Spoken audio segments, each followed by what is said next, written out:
Water. Happy Tuesday. Welcome. Happy Tuesday. We are here to talk about nonprofit programs and nonprofit services and how important it is to understand the complexities of all of the stakeholders or players involved, and that can translate into those that are funding the Yes. nonprofit, whether it's you and I as individuals or a philanthropic sort of funding source, the individuals that work within those organizations, and the communities and people that are served. And so when you think about that, that's a complex, very complex ecosystem. And some of Mhm. the stats I found online is that there are 1.3 million nonprofits in the US. We all may know someone personally who has started a nonprofit, a grassroots effort, and we're all familiar with some of those bigger nonprofits that come in emergency situations and that sort of thing.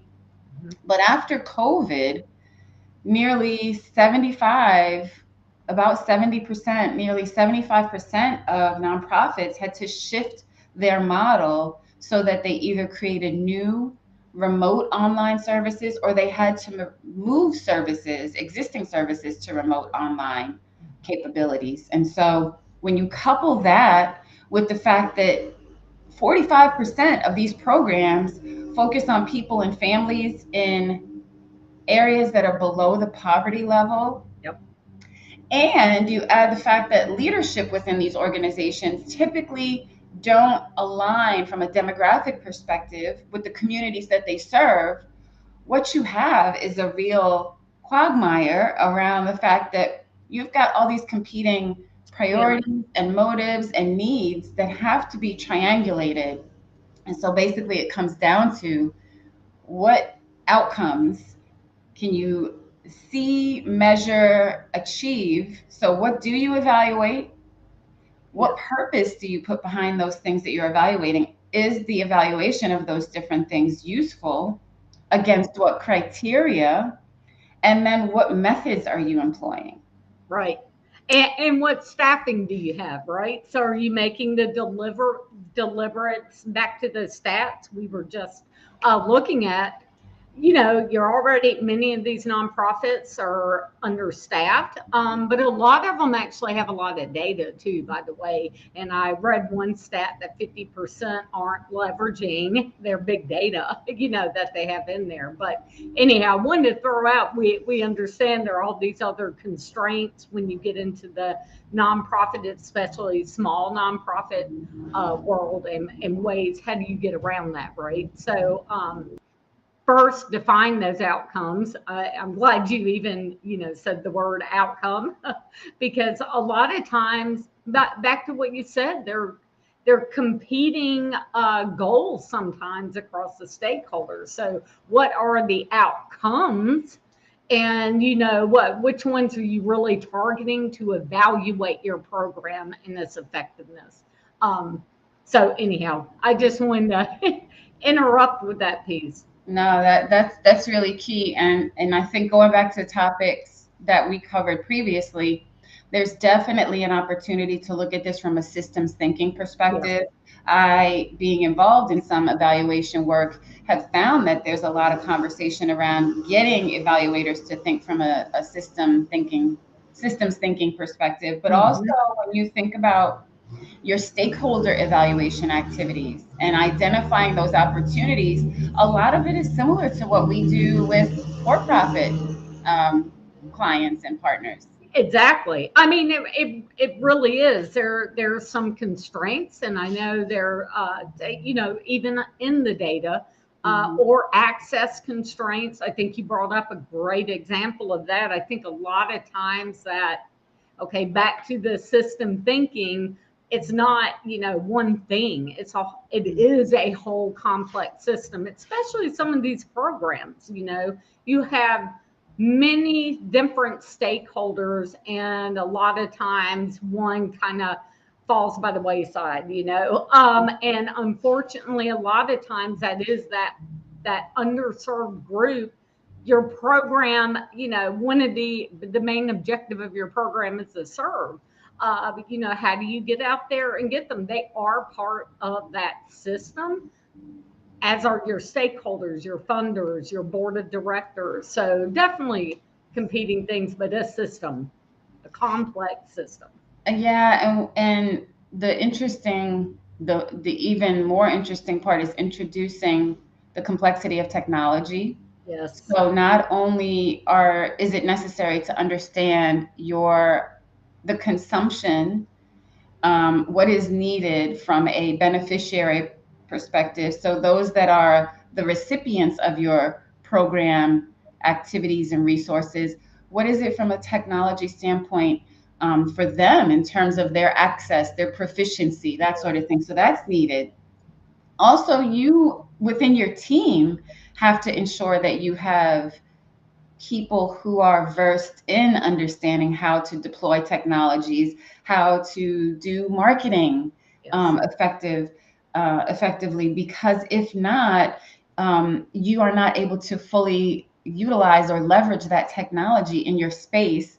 And with post COVID, with so many nonprofits moving to using technology to support what they do, you've got to think about things in that same kind of technology minded approach to things, which requires experiences around that. So I've heard of some nonprofits that are employing product managers Mhm. and UX people, just like a for-profit organization. Some of the mid-sized, I mean, the larger ones can afford it, but some of the mid-sized ones are having um, to expense or to make sure that they have budget to consider those things.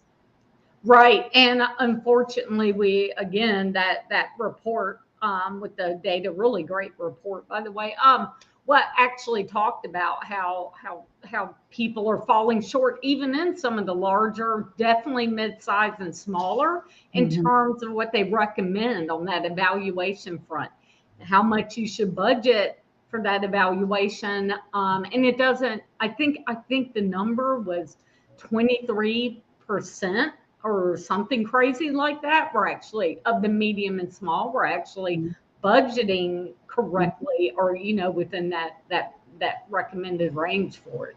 Mm-hmm. So let's give you some actionable tips here. So when you think about approaching things from a systems perspective, that's going to mean you need to look at this entire ecosystem or system in terms of all the interrelated components.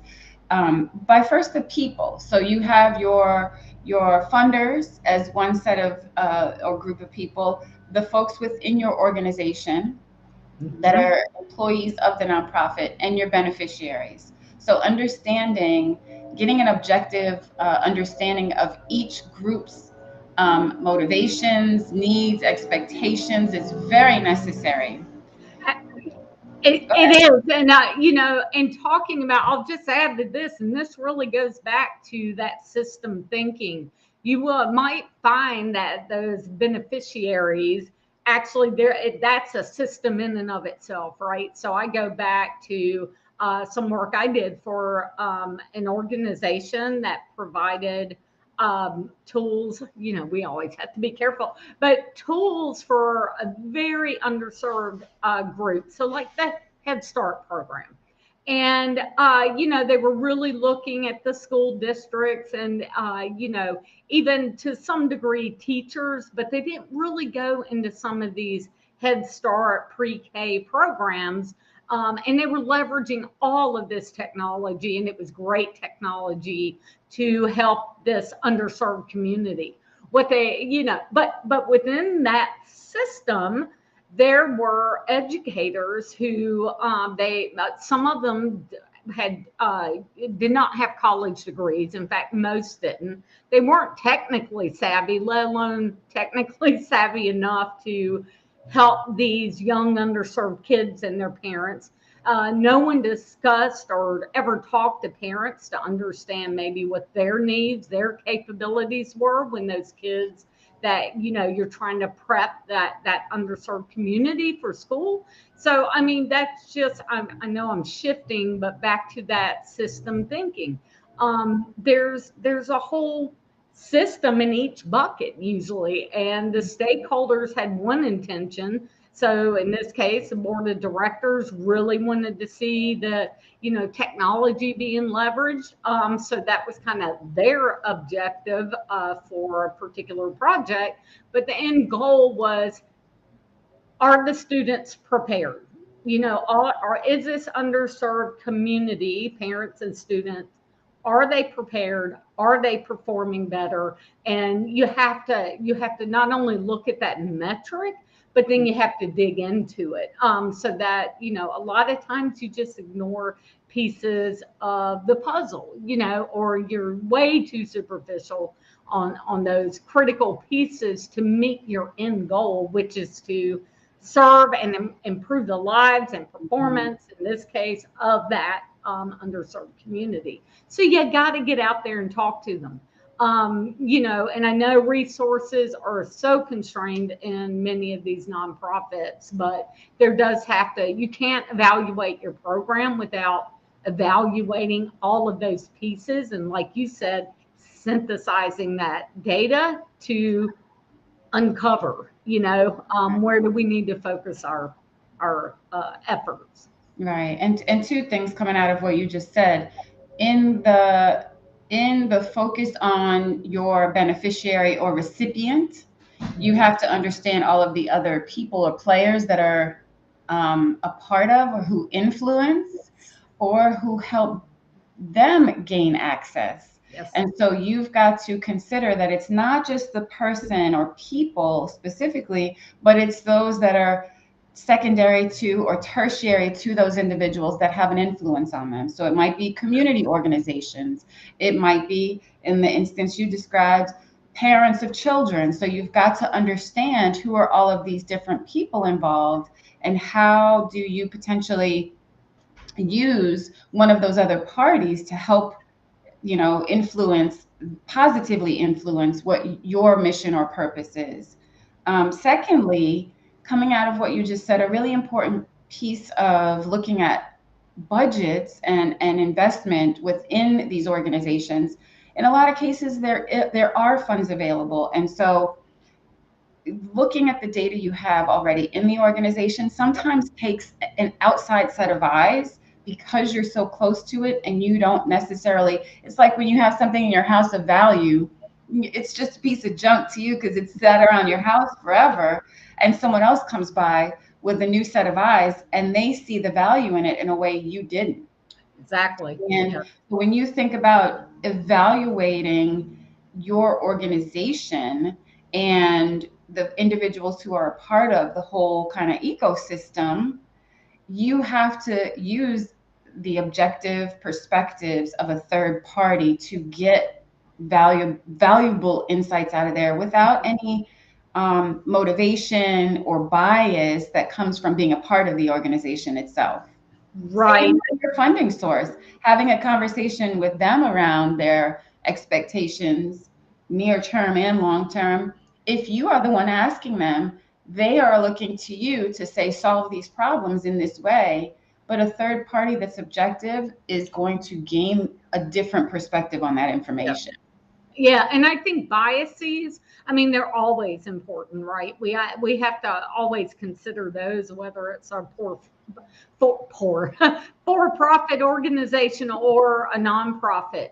But I do think you have a lot of people, and it's wonderful, who are really passionate when they work for a nonprofit. There's usually a reason, they've chosen to do that, and it can cause a little bit of tunnel vision, or ignoring some of the factors because of your passion in one area. So I do like that whole, the objective set of eyes coming in. And another thing, I think it's always worth mentioning. I know we harp on this journey mapping. Anyone who watches us is probably like, stop talking about journey mapping. Well, it is a really good way of starting to understand who all those stakeholders are and the areas you don't know enough about. So when you're defining what is the a good outcome look like, what do we measure? Well, you've got to at least be able to understand all those pieces coming down the pipeline in that system and the players involved, that sort of thing. So, yeah, I am big on journey mapping, and not just for an exercise. I'm big on it because it can really uncover that you don't understand or you might not know enough about a very significant stakeholder, but it takes kind of that conscious group effort of, Right. looking at all those pieces and then going out if you need more research and then synthesizing that data and say, okay, where are we here? And that can help not only your program offering, but pay for performance. You know what I mean? You need to have that kind of data for nonprofits who are leveraging that kind of model as well. So Mhm. it helps in all those areas. And gaining insights from those three different stakeholder groups allows you to triangulate, going back to what you're saying around opportunities and the outcomes, it allows you to triangulate that information. So when you think about triangulation of that information, you're asking questions that are along the same lines in terms of motivations, expectations, that sort of thing. And when you triangulate that information, that common ground between the three, so it's going to come from three different perspectives or lenses, but there is ultimately a similar or core consistent message around delivery of this type of service or fulfilling this type of need. And so when you find that common ground, there's your items or areas to ensure that you evaluate through your logic model. Yeah. Yep. Where you have those areas where you don't find common ground, those are now areas for you to explore and to then get a line of sight into or a perspective on how to define them moving forward for the longer term. So Right. coming out of that triangulation effort, you're going to get the why, the what, and the how, and you'll have some clarity around what's common amongst those three stakeholder groups versus what's different. Right. Yes. And you're backing out of that now to determine what are we evaluating, how are we measuring, or what data are we using to measure, and then what do we, once we do or conduct those measurements, objective or subjective, Yes. collecting qualitative or quantitative data, now how do we use these insights to inform our approach, our overall goals, that sort of thing. Yes. Areas we need to hone in on. Absolutely. Mhm, mhm. Yes. And for me, the interesting thing, and you I think share the same sentiment. The interesting part in all of this is the work or the space that you play in industry, or that we play in and with companies that are for profit.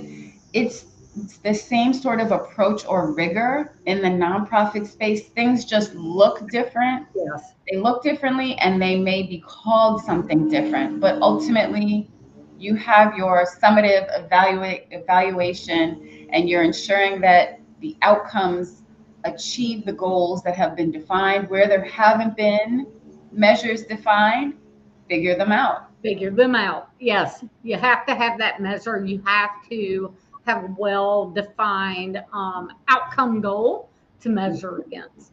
Absolutely. And you want to tap into, just like for-profit organizations, you want to tap into that data that already lives inside of your organization. In a lot of cases you have data collection going on, and the goals that someone's responsible for doing A with that data, so they have a goal, but there is B that data can help tell you in terms of a story, but their role just doesn't involve looking at the data in that way. That fresh set of eyes can start to see, okay, here's B and all of what is defined around B that we can see coming out of that data as well. Right. And increase your program success. That's Because right. again, going back to the data we've seen, those that are, or the reports, the research we've seen, is showing that the organizations and nonprofit orgs that are leveraging data are significantly more successful in terms of securing funding, kind of program satisfaction than the ones who aren't leveraging that data. And you have 50% of these medium and small that have a lot of data that they're not leveraging. So, you're losing program success, you're losing funding, you're losing telling that compelling story to, your funding partners, That's not right. leveraging that data. That's So, right. So I think that this has been helpful in terms of just kind of looking at the triangulation of your different stakeholders, understanding what that means in terms of the areas of focus around evaluation, and where you can then inform your logic model and those activities. yes. And so I think that's really the sum in all of this. And to me, it's been enlightening over the years to kind of see that relationship between for-profit and nonprofit and the rigor in these different areas, but how it's very similar. Yes. So thank you so much for listening this week. Again, any questions that you have, feel free to shoot them over, and we will see you next time.